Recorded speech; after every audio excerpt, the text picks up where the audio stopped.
जय श्री सीताराम मित्रों, भक्तजनों, दयालु बंधुओं, पुराण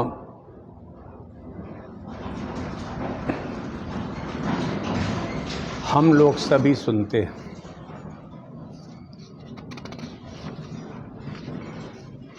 और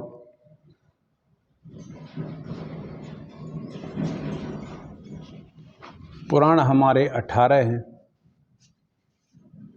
18 पुराणों में शिव पुराण संख्या क्रम से चौथे नंबर पर आता है। शिव पुराण एक प्रधान पुराण है। इसमें परात्पर प्रभु के कल्याणमय स्वरूप शिव के महत्व को, रहस्य को, लीला विहार को, उनके अवतार को, उनकी पूजा पद्धति का बड़ा ही विस्तार से वर्णन है और विशद वर्णन भी है। शिव की परात्परता, ब्रह्मा विष्णु रुद्र त्रिदेवों की एकता, शक्ति की प्रधानता एवं शक्ति और शक्तिमान की अभिन्नता, सत्संग, सदाचार,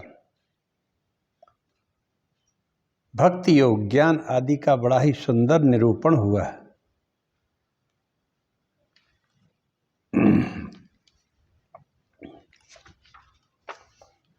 इस संसार में सत्कथासु प्रवरंतन्ते सज्जनाय जगद्धिता निंदायाम कलहे बापी ह्यसंतः पाप तत्परा। इस संसार का जो हित करने वाले हैं वे साधु पुरुष हैं। वे ही उत्तम कथाओं के कहने सुनने में प्रवृत्त होते हैं। पाप परायण दुष्ट पुरुष तो दूसरों की केवल निंदा करते हैं और दूसरों के साथ कलह करने में लगे रहते हैं। नारद पुराण में नारद जी ने कहा इस बात को, सीधी सीधी उन्होंने बात कह दी है। दुनिया भर की व्याख्या न करके एक लाइन में कहा है कि जो लोग शास्त्रोक्त ढंग से संसार का हित करते हैं, दूसरों का हित करते हैं, कथाओं को सुनाते भी हैं अच्छी और सुनते भी हैं, उन्हीं पर चलने में प्रवृत्त होते हैं, वे ही साधु पुरुष हैं। पाप परायण दुष्ट तो दूसरे आदमियों की केवल निंदा में और कलह में ही अपना जीवन निकाल देता है, भले ही वो कितना ही धनवान या बड़े पद पर क्यों न हो। इसका इससे कोई प्रयोजन विशेष नहीं है।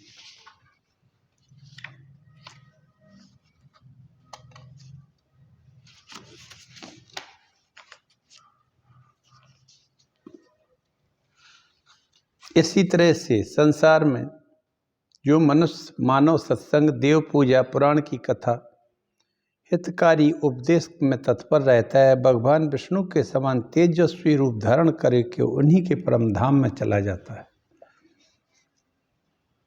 क्योंकि एक न एक दिन जो जन्म लिया है जिसने, उसको जाना ही है पृथ्वी से। ये निश्चित हो गया है उसी दिन जिस दिन उसको जन्म दिया जाता है। मुक्ति का उपाय हर आदमी करता है, वो करना भी चाहिए। संसार में शत्रु, मित्र, उदासीन, ये 3 प्रकार के ही संतानें होती हैं। एक तो होता है पहला शत्रु स्वभाव का, दूसरा होता है मित्र स्वभाव का, तीसरा उदासीन। पहला पूर्व जन्म का ऋण लिया हुआ, उसको चुकाया नहीं तो वो दूसरे जन्म में ऋण देने वाला उस ऋणी का पुत्र बन जाता है, यानी कि शत्रु बन के आता है। पुत्र बनता है, पुत्र तो आता है लेकिन शत्रु रहता है। दूसरा मित्र है, जिसके साथ माता पिता के साथ अच्छा बर्ताव करते हैं, वे व्यर्थ में ना कष्ट देते हैं, ना व्यर्थ में संपत्ति को नष्ट करते हैं। ये दूसरे प्रकार का मित्र स्वभाव वाला पुत्र बचपन से ही माता पिता का हितैषी रहता है। तीसरा पुत्र होता है उदासीन स्वभाव वाला। वह ना कुछ करता है, न देता है, ना कुछ लेता है। वह ना रुष्ट होता है, न संतुष्ट होता है, न सुख देता है, न दुख देता है।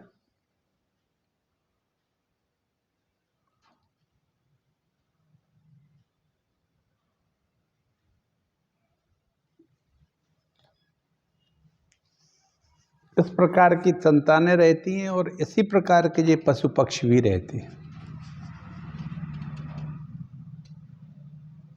पुराण शब्द का अर्थ होता है जो वृत्तांत पहले हो गया हो, जिसका उसमें वर्णन हो, वही तो पुराण है।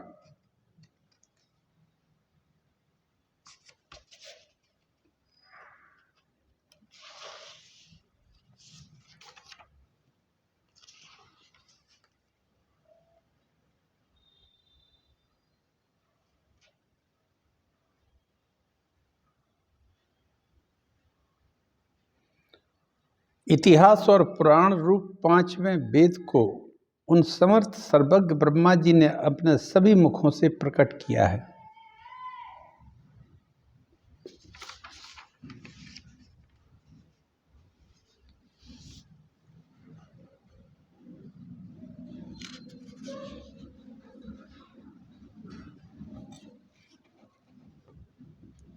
मैं यह पुराण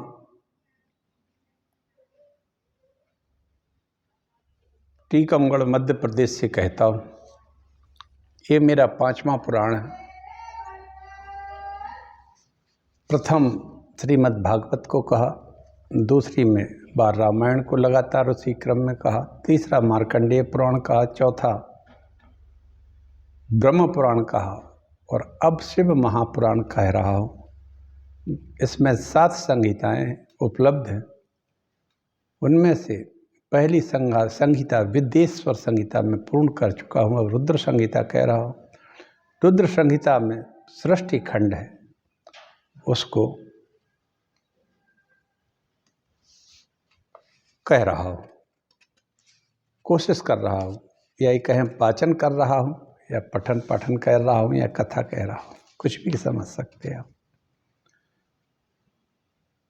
अब सनातन धर्म में जन्म मिला है और लिया है तो कम से कुछ ना कुछ उसके लिए करने का मन हुआ या प्रेरणा हुई भगवान की कि हम सुनाएं, तो हम आप सबके बीच में सुना रहे हैं और लगातार सुनाते जाएंगे।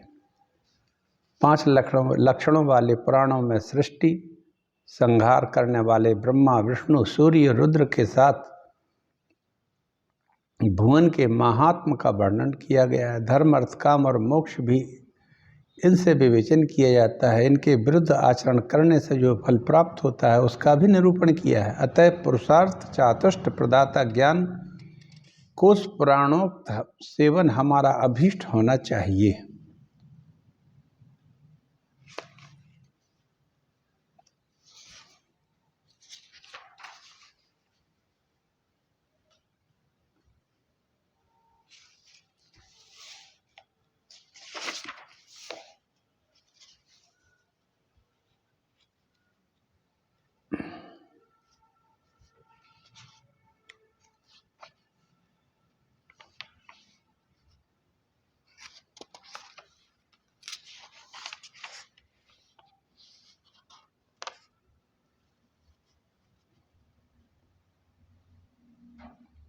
धर्मस् ह्यापवर्गस्य नार्थो अर्थायोपकल्पते नार्थस्य धर्मैकान्तस्य कामो लाभाय हि स्मृतः कामस्नेन्द्रिय प्रीतिर्लाभो जीवेत यावता जीवस्य तत्वजिज्ञासां नार्थो या चेष्ट कर्म भी कर। धर्म का फल है संसार के बंधनों से मुक्ति अथवा भगवान की प्राप्ति। धर्म से यदि किसी ने कुछ सांसारिकता या संपत्ति उपार्जन कर ली तो इसमें उस धर्म की कोई सफलता नहीं कहलाती।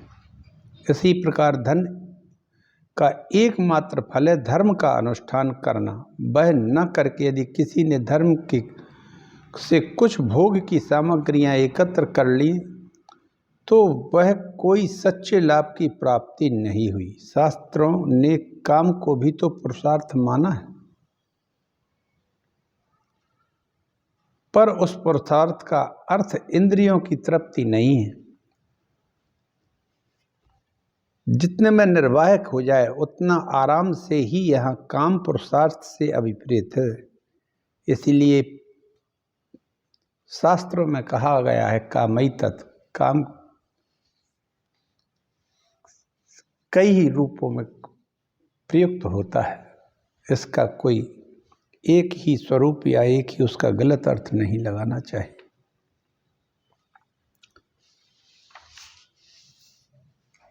आइए एक छोटा सा मंगलाचरण करते हैं और उसके बाद कथा को आगे बढ़ाते हैं।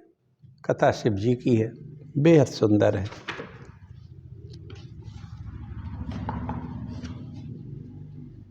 अखंड मंडलाकारं व्याप्तं येन चराचरं तत्पदं दर्शितं येन तस्मै श्री गुरुवे नमः। वक्रतुंड महाकाय कोटि सूर्य समप्रभा निर्विघ्नं कुरु मे देव सर्वकार्येषु सर्वदा। भवानी शंकरौ वंदे श्रद्धा विश्वास रूपिण्यौ याभ्यां विना न पश्यन्ति सिद्धा स्वान्तास्तमीश्वरम्। शिवेति द्वयाक्षरं नाम व्याहृष्यन्ति ये जनाः तेषां स्वर्गश्च मोक्षश्च भविष्यति न चान्यथा। नारायणं नमस्कृत्य नरं चैव नरोत्तमं देवीं सरस्वतीं व्यासं ततो जयमुदीरयेत्। तुलसीदास के पद कमल बारंबार मनाए, तुलसीदास के पद कमल बारंबार मनाए। गुण गावक श्री राम के हनुमत होई सहाय। नमोस्तु रामाय स लक्ष्मणाय देव्यै च तस्यै जनकात्मजायै। नमोस्तु रुद्रेन्द्रियमानिलेभ्यो नमोस्तु चंद्राग्निमरुद्गणेभ्यः। ये स्तुति सभी को याद कर लेना चाहिए। ये हनुमान जी महाराज ने लंका में जब सीता जी का अन्वेषण कर रहे थे और सीता जी जब नहीं मिली तब उन्होंने भगवान श्री राम का भी और सीता जी दोनों की स्तुति की है। रुद्र की भी की है, मरुदगणों की भी की है, इंद्र की भी की है। एक बार फिर सुनिए, लंका कांड में है, युद्ध कांड जो है इसका वाल्मीकि रामायण का, उसमें है ये, नहीं सुंदर कांड में। नमोस्तु रामाय सा लक्ष्मणाय देव्यै च तस्यै जनकात्मजायै। नमोस्तु रुद्रेन्द्रयमानिलेभ्यो नमोस्तु चंद्राग्निमरुद्गणेभ्यः। उन्होंने सबकी स्तुति की। हनुमंत लाल जी ने ऐसे श्लोक रुद्र की, मरुदगणों की भी की। मरुदगणेभ्यः और इसी के बाद ही गोस्वामी उनको हनुमान जी महाराज को विभीषण का संपर्क हुआ और आगे की कथा सब जानते हैं। ब्रह्मा जी के साथ सभी देवों का लिंगार्चन को विष्णु के पास जाना है। एक बार ब्रह्मा जी सभी देवताओं को लेकर भगवान विष्णु के पास में लोकोपकार के हित से क्षीर सागर में गए। वहां जाकर वे के विष्णु भगवान की सभी देवता स्तुति करने लगे। वाह! उनकी स्तुति सुनकर विष्णु कहने लगे, किमर्थमागता यूयं ब्रह्माद्याश्च सुरर्षयः सर्वं वदत् तत्प्रीत्यां किं कार्य विद्यते अधुना। ये रुद्र संहिता है। उसका सृष्टि खंड का 12वां सूत्र। विष्णु जी कहने लगे, हे ब्रह्मादि देवो, ऋषियों आप लोग यहाँ किस लिए आए हो? ब्रह्मा जी कहते हैं, देव हमें शिवलिंग के महत्व और उसकी पूजा विधान के संबंध में आने की कृपा करें, बताने की कृपा करें। विष्णु भगवान कहने लगे, हे देवताओं, ब्रह्मा जी यदि आप सुख और समृद्धि चाहते हो तब आप सबको शिव की पूजा कभी नहीं त्यागनी चाहिए, सदैव शिव का शिवार्चन करना चाहिए। आज भी हम सब शिवार्चन करते हैं, जिसको हम अभिषेक कहते हैं। कहाँ गए? शिव जी का अभिषेक करने। अभिषेक शिवार्चन ही है। शिव जी का जो लिंग है, यह एक चिन्ह कहलाता है संस्कृत में। लिंग में मूर्ति महेश्वर की पूजा को त्याग कर तार पुत्र बंधु बांधवों सहित नष्ट हो गए थे। लिंगार्चन से देव दैत्य और आप भी श्रेष्ठ हुए हैं। अतः आपको सभी कार्यों की सफलता हेतु, दुखों से निवृत्ति हेतु मनोवांछित पुत्र और भौतिक भोग की वस्तुएं भी, जैसे भवन, बड़े बड़े बहुत सारे पुत्र जो बलिष्ठ हों और आज्ञाकारी हों, और धन की प्राप्ति हेतु लिंग मूर्ति की अर्चना करनी चाहिए। हे देवताओं, सबसे बड़ी हानि, सबसे बड़ी अंधता, सबसे बड़ा कष्ट कारक वह समय है जिस क्षण भगवान शिव की पूजा से मन हटाता है। शिव स्वयं ही ज्ञान के स्वरूप है, संपूर्ण ज्ञान के स्वरूप शंकर हैं।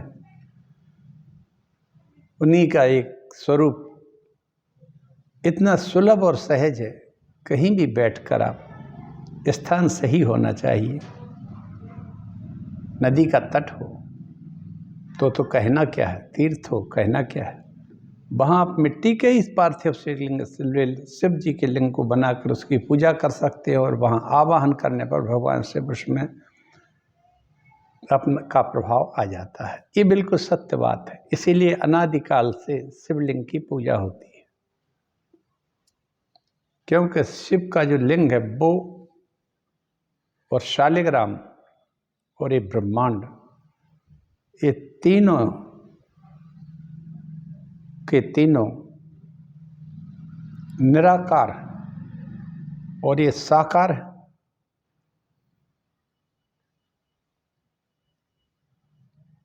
व्यापक ब्रह्म निरंजन,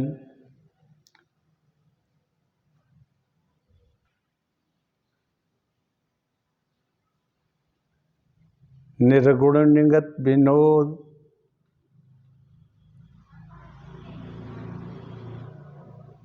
ऐसे व्यापक ब्रह्म निरंजन निर्गुण विगत विनोद, सो अज प्रेम बस, वो भगवान परब्रह्म परमात्मा प्रेम के बस खेलते हैं। कैसे? कौशल्या की गोद कौशल्या माता की गोद में खेल रहे हैं।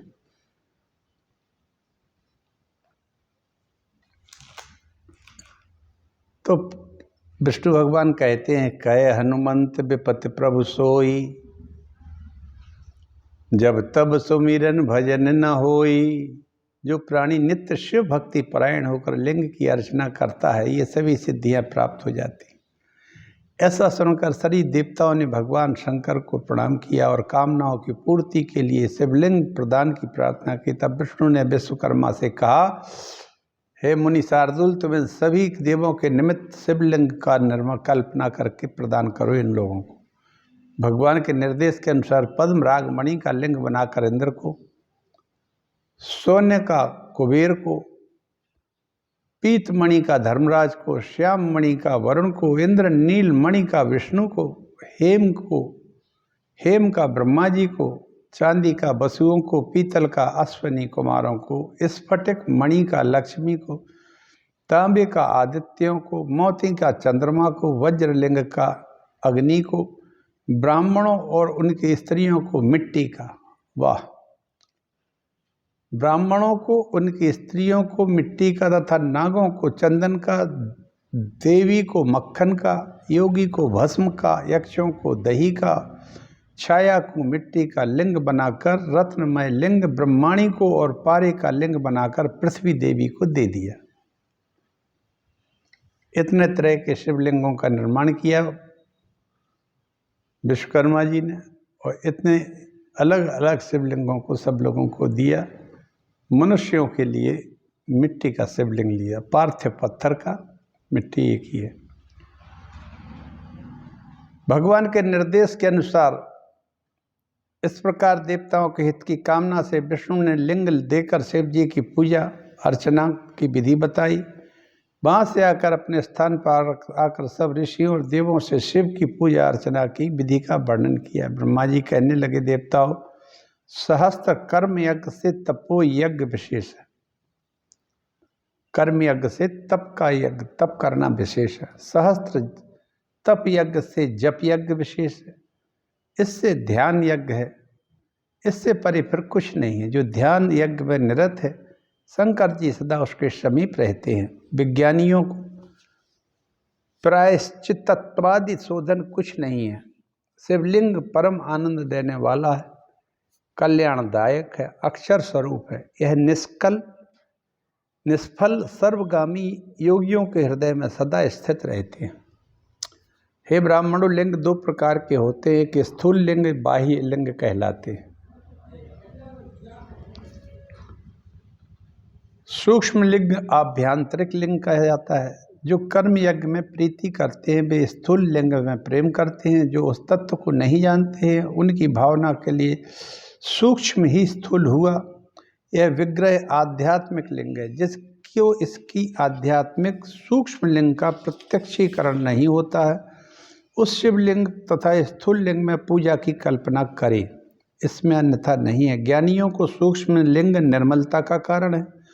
यह अविनाशी भाव से प्रत्यक्ष होता है, जैसे अज्ञानियों में स्थूल लिंग उत्कृष्टता करने वाला है। जब तक मनुष्य के अंदर ज्ञान का उदय नहीं होता,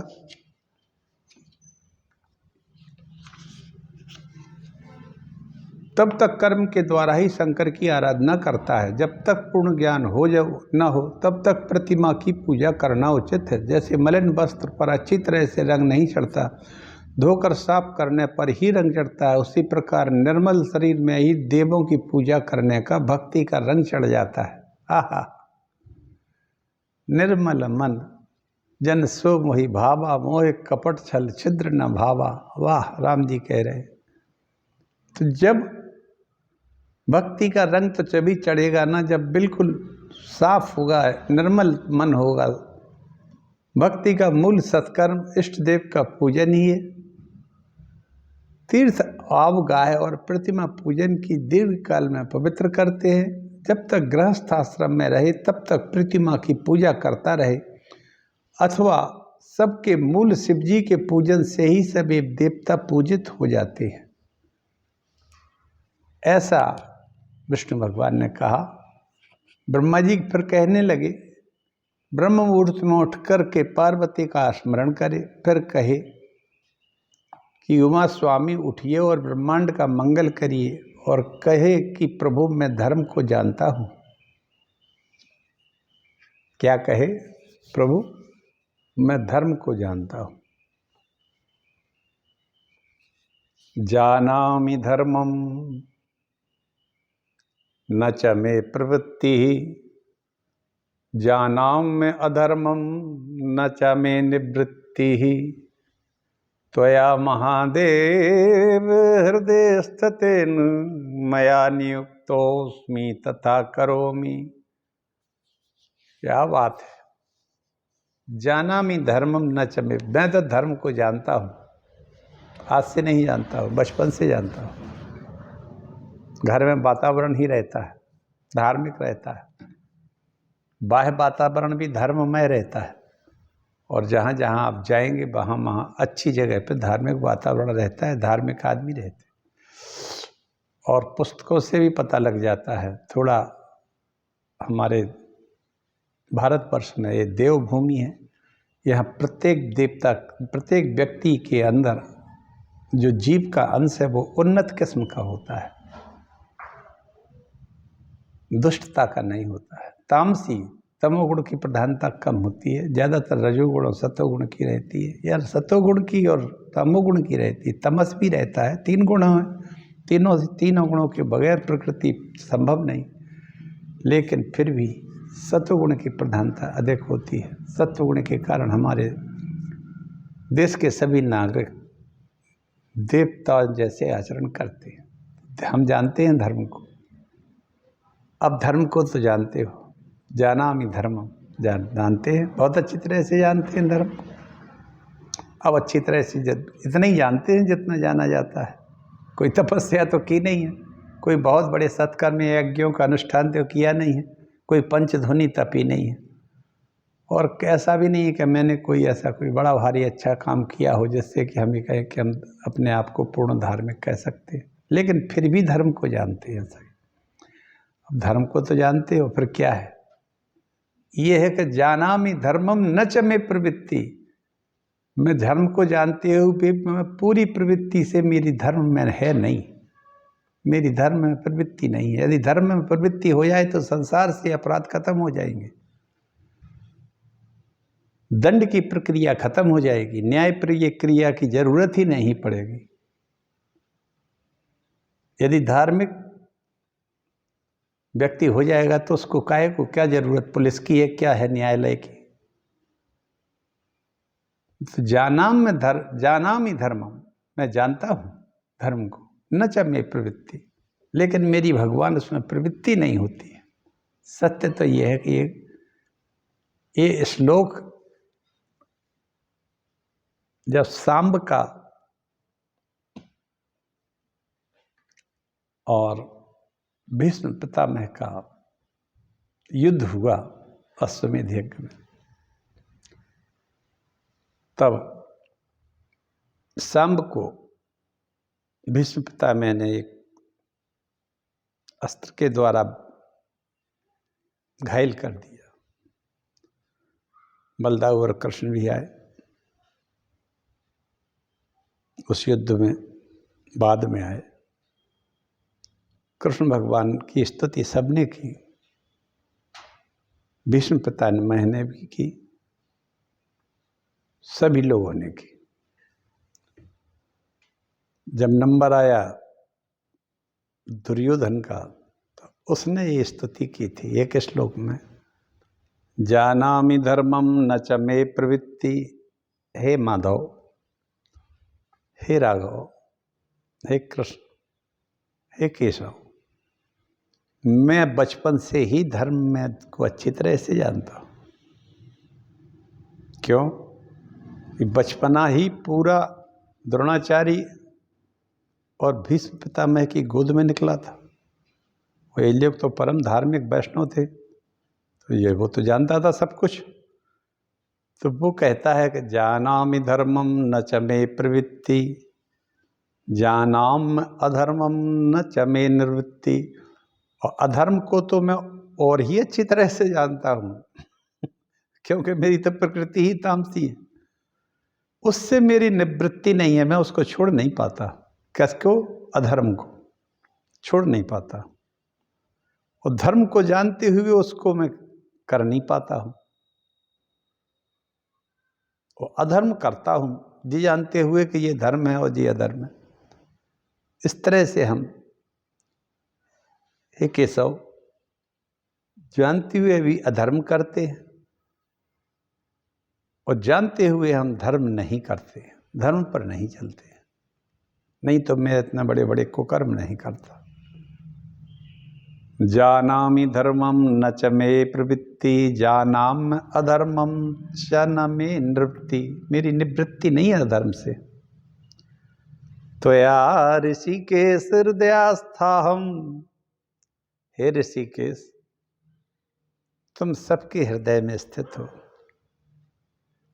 अभी हृदय में स्थित क्या है?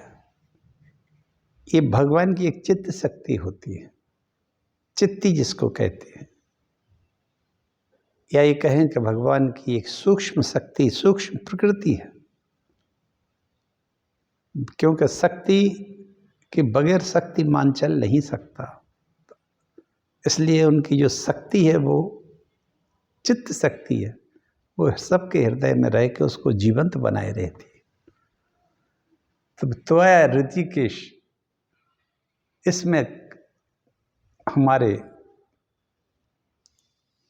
पुराण में कह दिया है, त्वया महादेव हृदय स्थितेन, तुम हृदय में स्थित होकर जैसा नियुक्त करते हो, जैसी प्रेरणा करते हो, भगवान में वैसा ही तो करता हूं। मैं अल्प बुद्धि पापी कामी, माया बस चक्कर खाता हूं। मैं अल्प बुद्धि पापी कामी, माया बस चक्कर खाता हूं। शिव जी रहते मेरे घट में, शिव जी रहते मेरे घट माने शरीर में, जो कहते हैं सो करता हूं। इसी श्लोक का ये पद्यानुवाद है। ऐसा कहकर गुरु पादुका का स्मरण करना चाहिए। मलमूत्र का त्याग करके गांव के बाहर जाए, दतौन करे,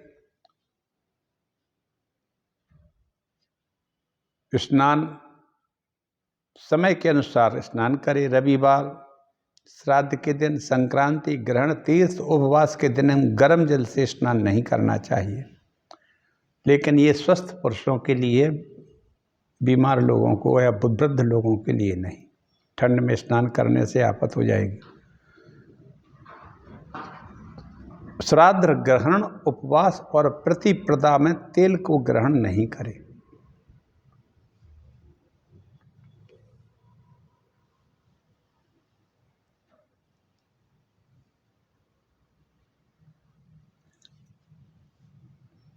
त्रिपुंड लगाना चाहिए। शिव जी की आराधना करें। पहले 3 बार मंत्र पूर्वक आचमन करें। गंगा विष्णु कहकर के तिलक लगाए और गंगा जल से युक्त एक अर्ध पात्र लेकर उपचार की पूर्ति का शिव पूजन के हेतार्थ गुरु का ध्यान करें और संकल्प सहित एक भेंट मुद्रा दिखाकर विघ्नेश्वर का पूजन करें, विघ्नेश्वर गणेश जी का, और सिंदूर आदि चढ़ाकर सिद्धि बुद्धि की पूजा करे। फिर ओंकार सहित नाम में चतुर्थी लगाकर नमस्कार करें। तत्पश्चात महादेव नाम के द्वारपाल जो द्वार पर रहते हैं उनका पूजन करें। सती गिरिजा का चंदन, कुमकुम, धूप, दीप, नैवेद्य से पूजन करें। फिर घर में कैसा भी लिंग हो उसको नमस्कार करके मृत्तिका का लिंग स्थापित करना चाहिए। शिव के समीप आसन की कल्पना उत्तर दिशा को मुँह करके आचमन कर ले।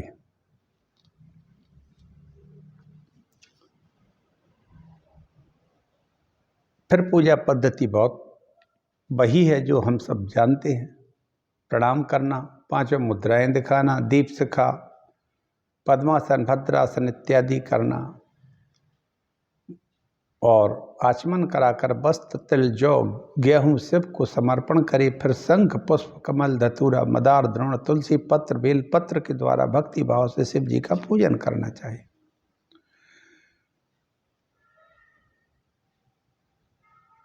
तेल, गुलाब, अगर धूप अर्पण कर घृत से भरा हुआ दीपक दिखाए, मंत्र से अर्घ देकर वस्त्र के मुख मार्जन करावे। फिर प्रार्थना करे, हे देव मुझे रूप यश भोग दीजिए। फिर नैवेद्य अर्पण कर आचमन कराकर तांबूल अर्पण करके 5 बत्ती के दीपक से आरती करिए।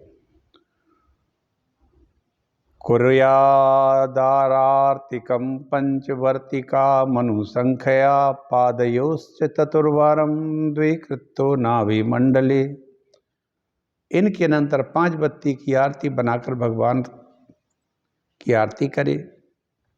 पैरों में 4 बार, नाभि मंडल में के सामने 2 बार, मुख के समक्ष 1 बार और संपूर्ण अंगों में 7 बार आरती दिखावे।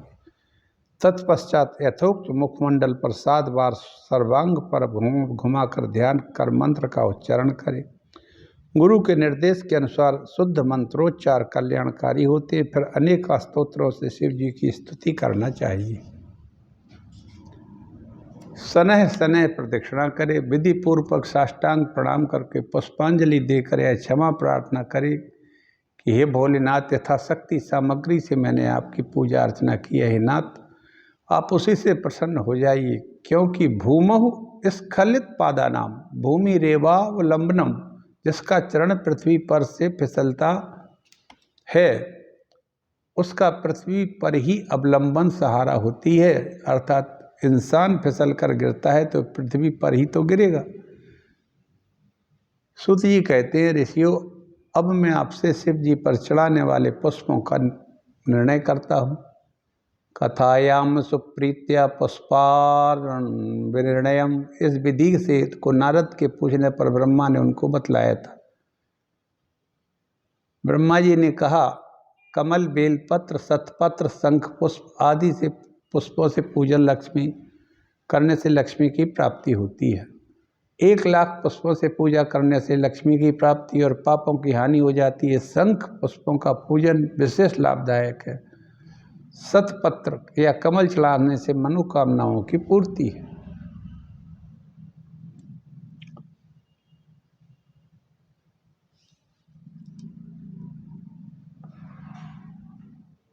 रोगग्रस्त प्राणी 50,000 पार्थिव शिवलिंगों से को पूजे। ये हम आप सुनते हैं कि शिव जी बनाए जा रहे हैं 1 लाख, 1.25 लाख, 50,000, उनके लिए बताया। 12,500 पार्थिव शिवलिंग से विद्या की प्राप्ति होती है, वाणी प्रखर हो जाती है।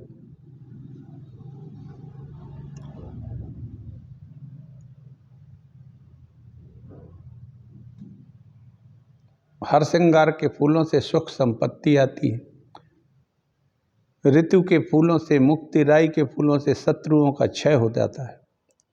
चंपा केतु के पुष्पों को छोड़कर सभी पुष्पों से पूजा होती है। चावल चढ़ाने से लक्ष्मी की वृद्धि होती है। चावल के बाद गंध और श्रीफल अर्पण करे, धूप दीप नैवेद्य फल प्राप्त होता है। 12 ब्राह्मणों को भोजन जरूर कराना चाहिए और यथाशक्ति अनुसार उन्हें दक्षिणा दें। 64 मासे से 1 लाख तिल है, उनका दान महापातक का नाश करने वाला है। 8 सेर गेहूं दान करने से संतान बढ़ती है। ब्राह्मणों को भोजन में दूध, शर्करा इत्यादि मिला दे। शत्रुओं को ताप देने को जलधारा दें। गन्ने के रस की धारा आनंद देने वाली होती है। गंगा जल की धारा से मुक्ति प्राप्ति होती है। और मृत्युंजय जाप 11 ब्राह्मणों को भोजन कराना तथा शिव के साथ स्कंद और उमा का पूजन करने से अमोघ और अलौकिक फलों की प्राप्ति होती है। ब्रह्मा जी द्वारा हंस व विष्णु भगवान का 12 रूप। एक बार नारद ब्रह्मलोक में जाकर ब्रह्मा जी से पूछने लगे। नारद कहते, हंस 12 रूपमेवाभ्याम जागृतम कथम अन्यद रूपम विहाय किमत्र वद कारणम। नारद बोले, हे ब्रह्मन, आपने और विष्णु ने हंस और वाराह का ही रूप क्यों धारण किया था, ये बताओ,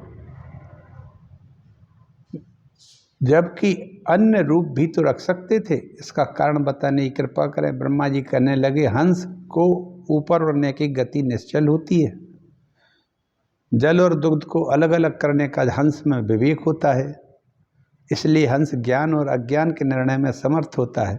इसी से मैंने हंस का रूप लिया था। आहा, क्या बात है।